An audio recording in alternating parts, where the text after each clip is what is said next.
સુરતમાં ગેરકાયદે પકડાયેલ દારૂનો નાશ કરવામાં આવ્યો છે। તો જે દારૂનો નાશ કરવામાં આવ્યો છે, પોલીસના અધિકારી પણ ખાસ ઉપસ્થિત રહ્યા હતા અને દારૂનો જથ્થાનો નાશ કરવામાં આવ્યો છે। તો ગેરકાયદે પકડાયેલ દારૂનો નાશ કરવામાં આવ્યો। 1.70 કરોડના દારૂનો નાશ થયો છે। પોલીસ અને રેલવે પોલીસ દ્વારા પકડાયેલ દારૂનો નાશ કરવામાં આવ્યો છે।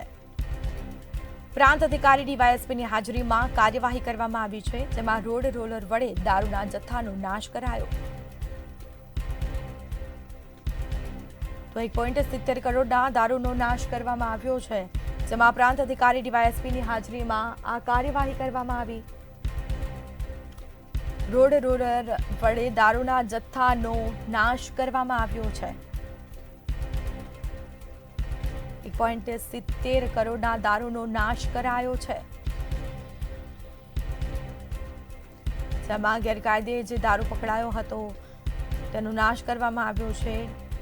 આ સાથે પોલીસના અધિકારી પણ ખાસ ઉપસ્થિત હતા। આજરોજ આપણા કાર્યક્ષેત્રમાં જેટલા પણ ઇલીગલ લીકર્સ સીઝ કરવામાં આવ્યા હતા પોલીસ અધિકારીઓ દ્વારા, તેઓ આણંદ સબ ડિવિઝનના સાથે પોલીસ સ્ટેશન તથા રેલવે પોલીસ સ્ટેશનમાં જેટલો પણ ઇલીગલ લીકર સીઝ કરવામાં આવ્યો હતો તેનો આજે નિયમ અનુસાર નાશ કરવામાં આવેલો છે।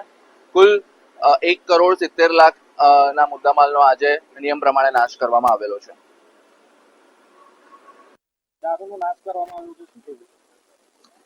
આણંદ જિલ્લાના આણંદ ડિવિઝનના 7 પોલીસ સ્ટેશન તથા આણંદ રેલવે પોલીસ સ્ટેશન મળી કુલ ₹1,70,00,000 જેટલા ભારતીય બનાવટના વિદેશી દારૂના જથ્થાનો નાશ કરવાનું આયોજન આજરોજ કરવામાં આવેલું છે।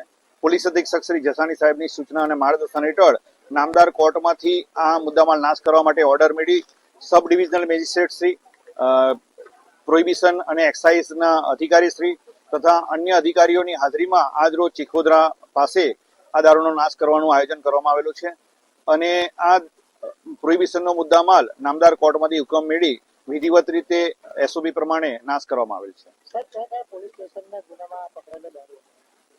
આણંદ ડિવિઝનના આણંદ ટાઉન, આણંદ રૂરલ, વિદ્યાનગર, વાસદ, ભાલેજ, ઉમરેઠ, ખંભોળજ તથા આણંદ રેલવે પોલીસનો આ મુદ્દામાલ છે જુલાઈ 2025 સુધીના સમયગાળા દરમિયાન જે કબજે કરવામાં આવેલો છે તે તમામ ભારતીય બનાવટના વિદેશી દારૂના જથ્થાનો નાશ કરવામાં આવેલ